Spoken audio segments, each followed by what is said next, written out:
Hey there, fellow resistors, Midas viewers from all over the globe. Charlie Angus here. On today's show, we're going to take you to the Kafana restaurant in Belleville, a little beautiful little place where we went, my Midas team and my band Grievous Angels, to do a fundraiser for Ukraine because things are getting really hard now. This is the fourth year of war. It was a lot easier to get support for people of Ukraine before, but as the war drags on, it's getting harder and harder. And at the Kafana, they keep the flag flying high. And so we went there to help raise money. And we're hoping if you want to support them, that you can help them meet their goals. They're modest goals, but they're making a difference. Before we get to that, we've had incredible responses on the Boston Christmas tree story. Let's see, what did we get? Suze writes, "Did the Halifax tree story make you cry yet? Cheers to you all from DC." We got lots of, Lisa Blackburn is our first official Midas Canada contributor, and people loved her piece on the Christmas tree. But we did get a few cracks about the Boston Bruins. Yep, know you're in Canada when. Stephen writes, "Relentless decency, despite the Bruins, I would still send the tree even if Boston was a MAGA." Well, you know, it's the only thing that's ever united the Hab fans and the Leaf fans is the fact that we both get beat up regularly by Boston. So there you go. Speaking of, we got a lot of response on my thing about regional accents and expressions. Brian Taylor writes, look forward to you delving into regional accents and expressions, and I think we're going to do a whole show on this. He said, "It's a way of celebrating our diversity. Generally speaking, English speakers go up to another location if it means traveling in a northerly direction. But here in Nova Scotia, a Cape Bretoner always goes up to Halifax, despite the fact that it requires traveling in a southerly direction. I lived in Nova Scotia for over 40 years, and I've never gotten used to it." Now, Kathy McCarthy writes, "I'm from the Ottawa Valley, and we are fond of saying, 'I'm from up the valley,' eh?" Well, living in Northern Ontario, where we do have a lot of people who came from the valley, we say we're going down to the valley, so that might be a contradiction.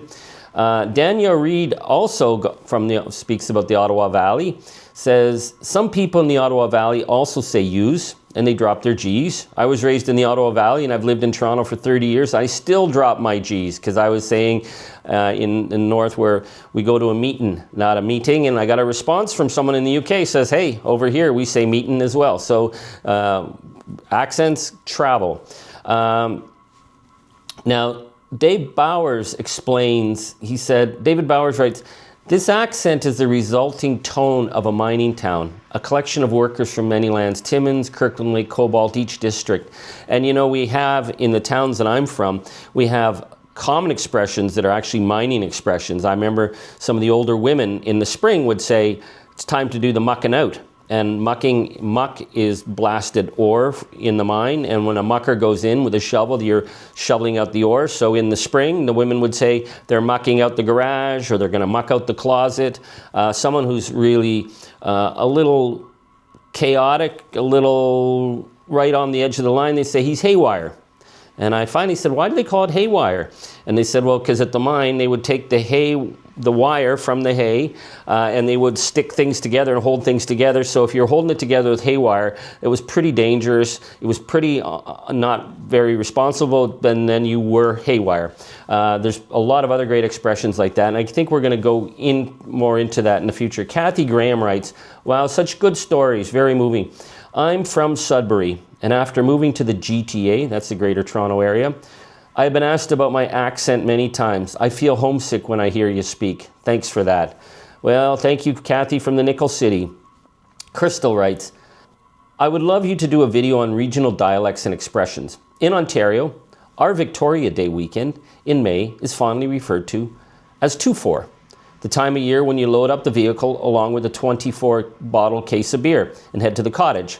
West Coast citizens, unless they migrated from Ontario, don't get it. I love your channel, Charlie." So Crystal, yes, the May 2-4 weekend is a very common expression, except where I'm from in Timmins, it's called the May Run. And everywhere else, it's May 2-4, and May 2-4 being the 24 case of beer.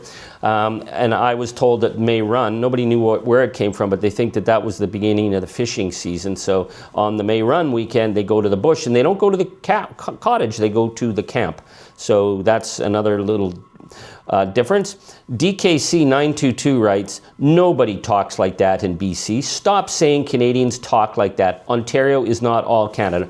Well, that's me told, eh?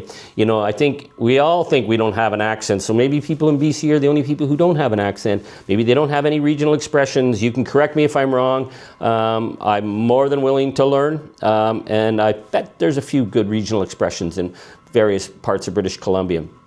Hezi writes, if you do a report on Canadian accents, I suggest you look into the Gaspésian English community's accents, mostly from the eastern tip of Gaspé, Quebec, where there are many English communities like Douglastown and Barachois. Okay, Hezi, you're gonna have to give me some tips here. I'd love to hear that. Anyways, on to today's show. Simple, little fundraiser for Ukraine, people coming together, people holding the line, people being there for each other.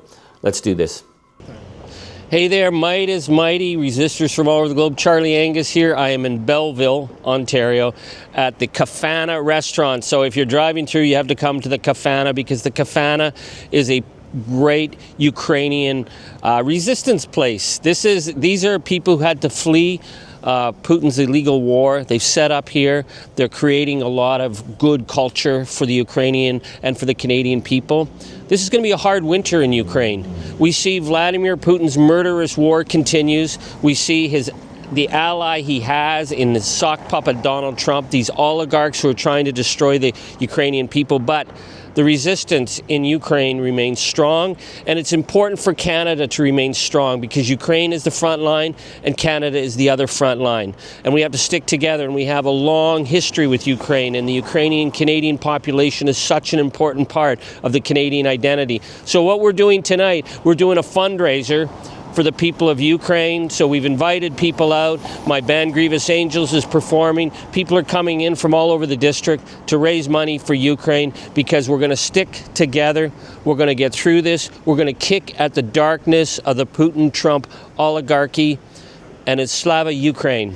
So come on in, watch the show. Thank you so much. Well, thank you first of all for Grievous Angels. It's an amazing, amazing opportunity to fundraise. And thank you for everybody who showed up today. I just want to I'm sorry it's going to be a sad reminder maybe, but the war in Ukraine is still going. And we created a nonprofit that's called Humanitarian for Ukraine before we opened Kafana at the very beginning of the war, and we've been fundraising and sending direct aid to people who are in the front lines, or who are volunteering right now in Ukraine, or who are just like living there and they lost their jobs, they lost their houses, and they need support.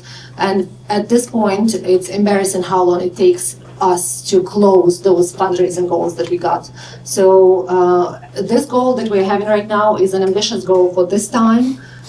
We used to be able to fundraise 10-12,000 in one event when the war first started, and that was great. And we could buy like a couple cars, and the cars are just actually the material. They're just like bullets, kind of. That's the cars. They just go, you know. The car is there, and then the next moment it's not. So they need things like that all the time. This one is a large one for the 4th year of war. It's an $8,000 goal that I've had for almost 6 months now that I can't close. And we did one event way back in the independence, for the independence of Ukraine, and we closed a large part of it. And this is for a brigade that's working near Kharkiv, and it's an artillery brigade. And what they're doing, they're shooting down the flying goals that are, and everybody probably heard about the situation in Kharkiv. It's been dire there for the last almost 4 years since the beginning of the war. So I really hope we'll close this goal, and I really hope we'll be able to help them. And for anybody who is donating today, thank you very much that you're remembering about this. Thank you very much that you're keeping it like top of your mind. And anytime you want to come to the Kafana, we always fundraise here as well. So anytime you remember about something, just come and check out our table, or just like donate in our bin. And it's all going to small goals and small people like that, you know, nothing's going to a large fund. There is no admin fees, because we are just doing it on our own time. Thank you.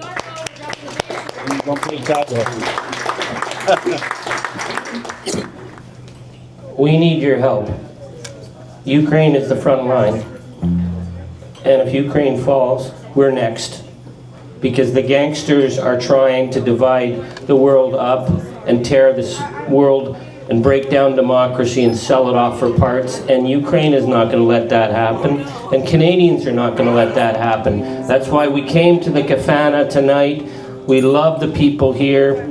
Our solidarity with Ukraine is strong, and we will last one day longer and one day stronger than the criminals like Putin and criminals like Trump and their gang. Canada will stand with Ukraine, so we're asking you to dig deep, to support. We've got to get through this. We're year 4 of this war, and we cannot bend or break now. So thank you so much. We're so glad to be here. We are the Grievous Angels. This is the revolution.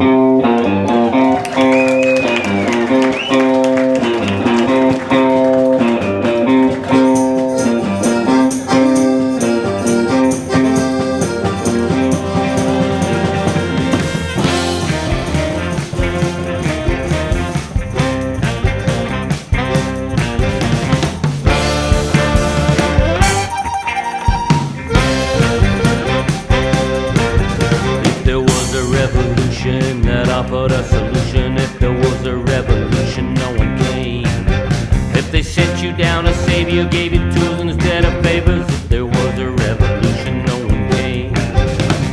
I'd be there. Will I see you there? Toxic roads and toxic bots steal your dreams and creep your thoughts till you never ever mattered anyway. If they say don't take a side in the midst of genocide, you could just go along for the ride.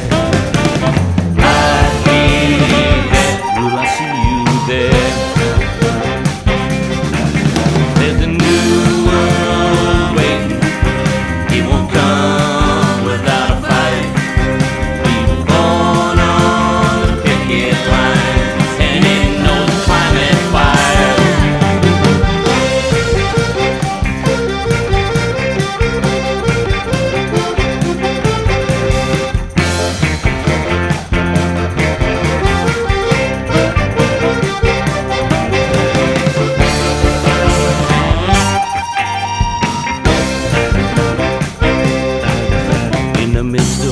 Chaos, there was hope instead of just loss. You could learn lessons how to organize.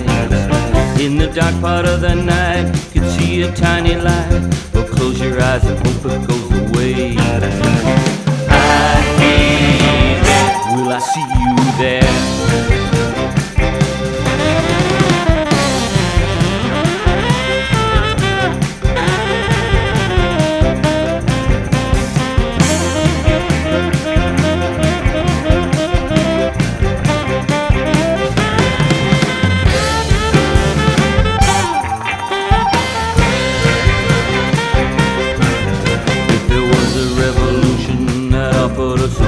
If there was a revolution, no one came. If they sent you down a savior, gave you tools instead of favors. If there was a revolution, no one came.